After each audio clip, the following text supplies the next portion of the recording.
உங்களுக்கு தானிலைய பத்தி தெரியுமா? நான் இப்போ தானிலைய பத்தி தான் பேச போறேன். எல்லாரும் கவனமா கேளுங்க. தானிலையாக்கு கடவுள்கிட்ட பேசதான் ரொம்ப பிடிக்கும். அடிக்கடி கடவுள்கிட்ட ஜபம் சொல்லிட்டே இருப்பாங்க.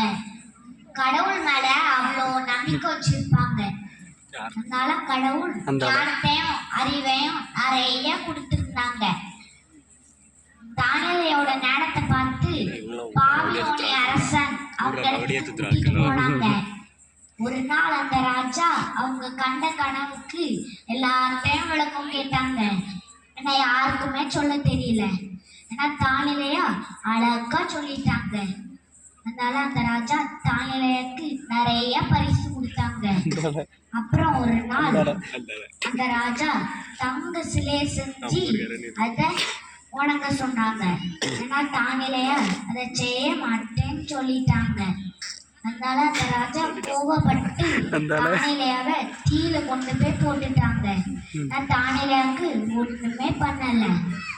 அப்புறம் ஒரு நாள் தானியேலா ஜபம் சொன்னதுக்கு சிங்கம் கொங்கையில கொண்டு போய் போட்டுட்டாங்க. சிங்கமும் தானியேலாவை ஒண்ணுமே பண்ணல.